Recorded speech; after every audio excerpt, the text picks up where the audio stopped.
se retrouve aujourd'hui pour une nouvelle vidéo et aujourd'hui je vous propose mon top 10 de mes produits favoris de l'année 2017. Voilà, j'avais très envie de faire ce genre de vidéo, donc c'est parti.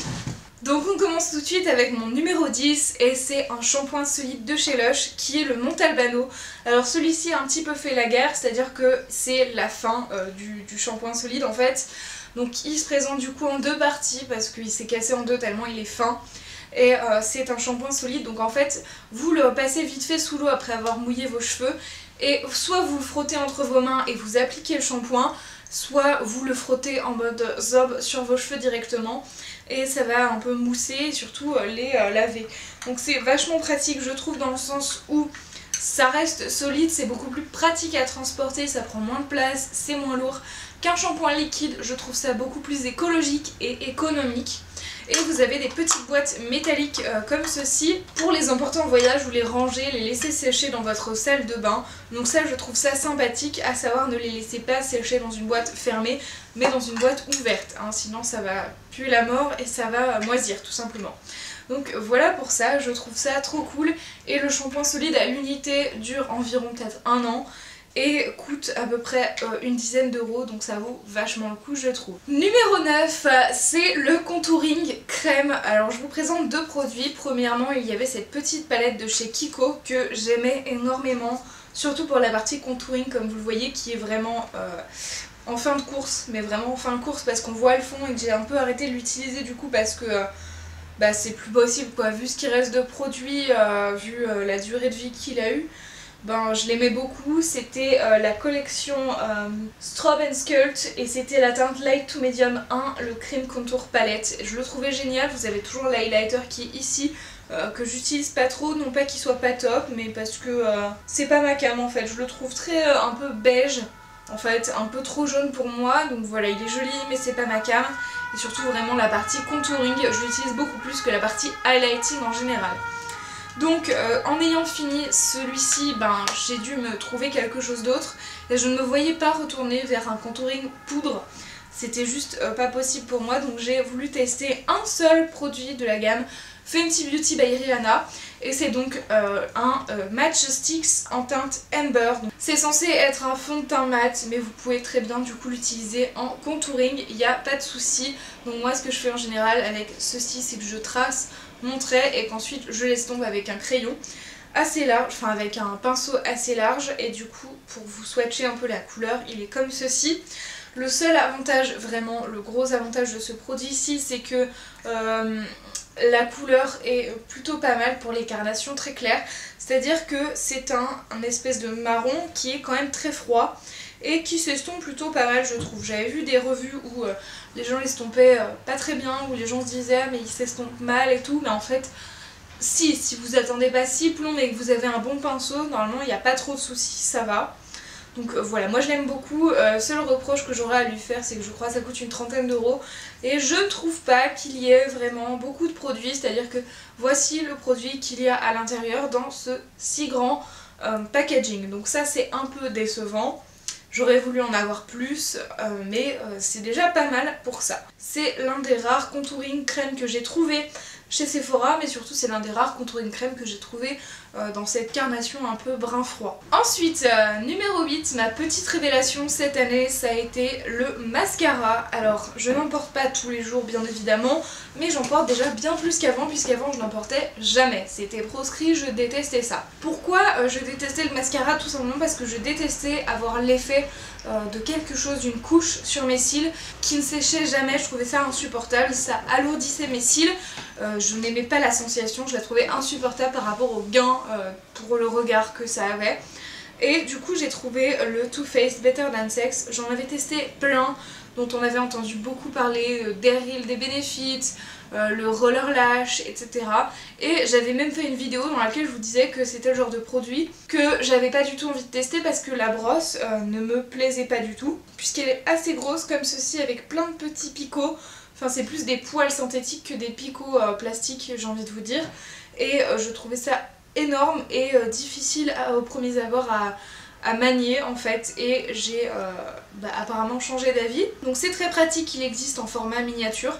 Je n'utilise que ça parce que si j'utilise le grand format, j'ai trop peur qu'il sèche. Et le rapport qualité-prix est réellement équivalent entre le mini format et le grand format. Donc je préfère avoir des mini formats pratiques à emmener partout plutôt que d'avoir un grand format qui risque de sécher.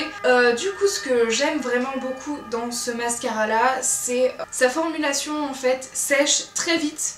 Et surtout, c'est l'un des rares mascaras au monde que j'ai testé qui ne me donne pas cet effet d'avoir quelque chose sur les cils. Il sèche très vite, il devient très sec, il s'effrite pas trop non plus, je trouve personnellement, alors que c'est l'un des plus grands reproches qui lui est fait.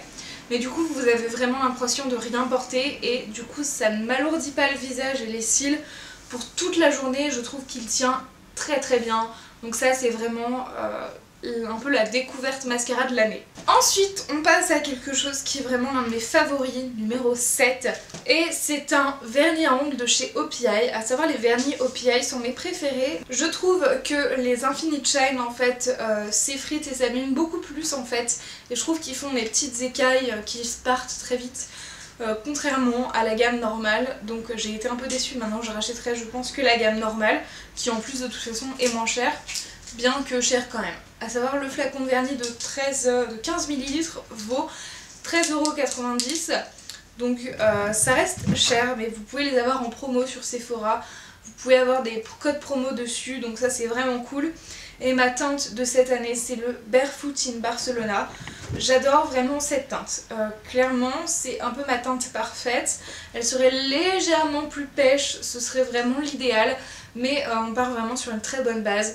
Donc c'est une sorte de couleur un peu entre le rose et le pêche en fait, légèrement marronné. Je la trouve vraiment sympathique, elle est pas trop foncée, elle est pas trop claire, ça fait vraiment très féminin, très passe-partout. Ça se porte vraiment avec tout, je l'adore littéralement. Ensuite, prochain produit, c'est ceci, c'est la crème Water Drop de chez Dr. Jart+. Et c'est un hydratant illuminateur que j'adore vraiment énormément. Alors c'est un hydratant que j'ai découvert cet été et c'était la meilleure période pour le découvrir tout simplement. Alors clairement c'est une texture un peu entre le crème et le gel, si vous voyez ce que je veux dire. Et je la trouve absolument parfaite dans le sens où elle s'applique plutôt sympathiquement. Elle rentre vite dans la peau je trouve et elle laisse un parfum et une sorte de fraîcheur à la peau et c'est un parfum citronné. J'adore ce parfum là, c'est vraiment tout ce que j'aime. Je l'ai découvert en juillet cette crème et vraiment c'était une révélation parce que pour l'été c'était vraiment le frais qu'il manquait à ma peau. Donc voilà, cette crème est vraiment chouette et plutôt efficace. C'est pas une crème hydratante de ouf vraiment pour les peaux ultra sèches. Moi j'ai quand même la peau assez sèche, mais pour l'été vraiment c'était vraiment un truc sympathique à avoir dans son sac à main la journée. Alors ensuite, numéro 5. Tout le monde a ces petites choses qui le caractérisent et qui collent un peu à sa personnalité. Et moi cette année j'ai trouvé deux choses. Donc premièrement, je vais pas dire une parure de bijoux mais un ensemble on va dire. Donc premièrement j'ai ma montre que j'avais eue au Noël dernier qui est la montre Fossil, qui est la Jacqueline. Je l'ai en noir et je la trouve vraiment sublime. J'adore les cadrans qui sont avec des chiffres romains, en fait je trouve ça vraiment plus joli et plus lisible pour moi en fait, c'est vraiment le top. Vous avez des petites mailles fines et du coup le fond du cadran est noir avec les inscriptions à l'intérieur. Rose gold, c'est vraiment tout ce que j'aime, c'est une montre qui est beaucoup plus légère que celle que j'avais eue auparavant et c'est vraiment tout ce que j'aime. Ensuite, toujours catégorie bijoux, il y a ce bracelet-ci qui est une manchette en fait comme vous le voyez et qui vient du site Né Jolie. Alors maintenant que je la regarde de plus près, clairement je l'aimais beaucoup au début, mais je trouve que le rapport qualité-prix est absolument horrible. Donc voilà, clairement, c'est à dire que normalement c'est rose gold plaqué, et en fait clairement je vois que le rose gold est déjà en train de partir à certains endroits et de s'effriter, alors que je l'ai depuis genre allez même pas 4 mois. Donc voilà, je trouve ça un peu abusé quand même. Et surtout que ce bracelet coûtait quand même 16,90 € hors promotion, en plus des frais de port, donc je trouve ça vraiment scandaleux, même si j'aime vraiment beaucoup le style, et on retrouve bien évidemment les fameux chiffres romains rose gold. Et ensuite une autre petite chose qui me caractérise, numéro 4, c'est ce parfum. Clairement c'est le parfum de ma vie, j'ai envie de vous dire, clairement. Alors on me l'avait offert il y a longtemps, j'avais eu une version qui était en édition limitée et c'était le Kenzo Indian Holy, c'était le Kenzo Amour Indian Holy. C'était exactement le même flacon rose fuchsia, dinguissime. Je le trouve assez... c'est un petit objet de déco en fait, c'est vraiment tout ce que j'aime. Que ce soit l'odeur, le parfum, le packaging, c'est-à-dire que ma chambre est rose fuchsia chez mes parents, le flacon est rose fuchsia, c'est juste dingue. On a ce côté design fluide qui prend de la place, qui s'impose pas vraiment, qui se fond dans le décor et en même temps qui se voit. Je le trouve juste dingue et l'odeur est absolument fabuleuse. C'est vraiment tout ce que j'aime. Alors c'est pas exactement le même que j'avais eu auparavant puisque celui-ci c'est le parfum Kenzo Amour et non pas Kenzo Amour Indian Holy qui était la version spéciale. Je ne savais pas que ce parfum existait en version permanente en fait dans la gamme Kenzo et je suis absolument ravie vraiment de l'avoir trouvé comme ça au détour d'un Sephora. Alors niveau odeur c'est un petit peu fort clairement, c'est tout ce que j'aime, c'est un peu boisé je trouve, je saurais pas du tout vous le décrire mais j'essaierai de vous mettre quelques notes quelque part sur l'écran. Mais vraiment voilà, je l'adore ce parfum, j'aimais beaucoup le Alien de Thierry Mugler, mais celui-ci est encore au-dessus. Numéro 3, c'est tout simplement la combinaison One Piece l'Aviator Onesie qui est en noir. Alors je ne l'ai pas ici sous la main parce qu'il est au sale, donc j'avais pas envie de vous montrer la combi cracra. Donc je vous montre une photo pour que vous voyez à quoi vous attendre.